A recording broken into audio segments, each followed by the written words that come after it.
जय। बोलो सतुई मात की जय। बोलो नकन बापानी जय।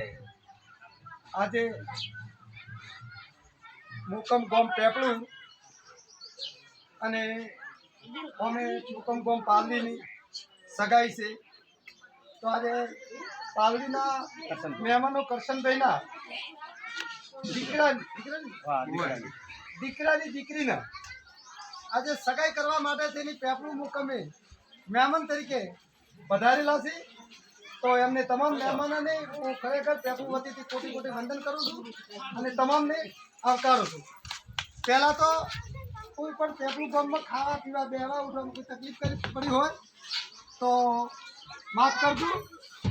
બીજું હું એ કહેવા માગું છું કે જે આપણું બનાસકાંઠા જિલ્લાનું જે 9 તાલુકાનું જે બંધારણ જે આપણું મળી ચૂક્યું છે 31/3 તારીખે, તો એમાં હું આજે ખરેખર સુરમાં સુર મિલાયું અને પેપળું ગામને અને પાલડી ગામને ખરેખર ધન્યવાદ આપું છું.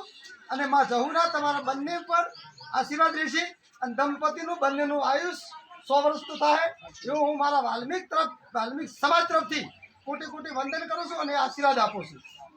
બીજું કંઈ કહેવાનો ભાવાર્થ મારો અર્થ એ છે કે આ બંને ગામ પેપળું અને પાલડી બંધારણમાં રહી સમાજને માન્ય રાશી અને આ બંધારણમાં રહી અને જે આપણું બંધારણ કર્યું હતું સગાઈમાં આજે હું પેપળુંમાં હાજર છું અને મારી હાજરીમાં પાલડી મુકામેથી મહેમાન આવેલા એમાંથી કદાચ નાના મોટા હોય તો 100% હું ગણ્યા નથી, પણ હું એક અંદાજ મારી પૂછું કે લગભગ 15 થી વધારે મને લાગતા નથી. તો પાલડીવાળાને હું ધન્યવાદ આપું છું કારણ કે આપણા બંધારણમાં 20 થી કરી 25 સુધીનું બંધારણ છે.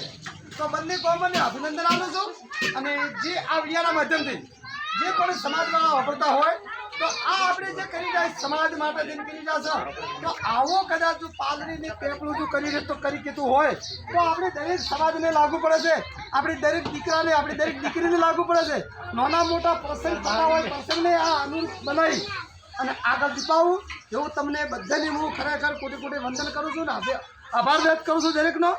અને આજનું જે આપણી સમાજના રીત રિવાજ મુજબ 31/3 તારીખ પસશે અને 31/2 તારીખ પહેલાં જે કોઈ સગાઈ થતી હતી એમાં આપણા કોઈ નિવેદ નહોતું ઓઢમણાનું.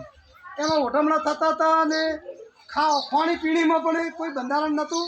આજે ખરેખર શુદ્ધ ભાજી અમે અહીંયા શુદ્ધ ભાજી ખાધી છે, અમે જાતે ખાધી છે. દાળ ભાત સાહેબ દાળ ભાત હતું અને મોહનથાળ હતા અને મસ્ત એવી એક અમને બીજી પણ એક મીઠાઈ હતી, 3-4 મીઠાઈઓ હતી મસ્ત. મને એક ખરેખર આજનો ખોરાક એક શુદ્ધ હતો. આવો ખોરાક દરેકને હું આ વિડીયોના માધ્યમથી કહેવા માગું છું કે જે દરેકને દરેક આ વિડીયો ઓભળે એના માટે આવું કરજો તો તમને માં જહું તમને ખૂબ આશીર્વાદ આપશે. અને આજના જે ઓઢમણાની વાત કરે છે તો સાહેબ તમે થાળમાં જોઈ રહ્યા છો તો હોમેથી ઓઢમણા એમના જોડી કપડાં આવેલા છે અને આપણો રિવાજ મુજબ જે પણ કંઈ સિલાઈના હોય એ જ છે, બાકીનું નથી. અને પેપળું મુકામેથી આજે ઓઢમણા થઈ રહ્યા છે તો વેવાઈને અને વેવાઈને બંનેની સાડી અને ધોતિયું 2 ઓઢમણા આપવામાં આવે છે. બાકી આ બાજુ પૈસા આપો તો બધા જોઈ રહ્યા છો આ પૈસા વિડીયોના માધ્યમથી 20 રૂપિયા જે આપણે બંધારણ કર્યું છે એ દરેકને 20 રૂપિયાનું સન્માન કરવામાં આવે છે.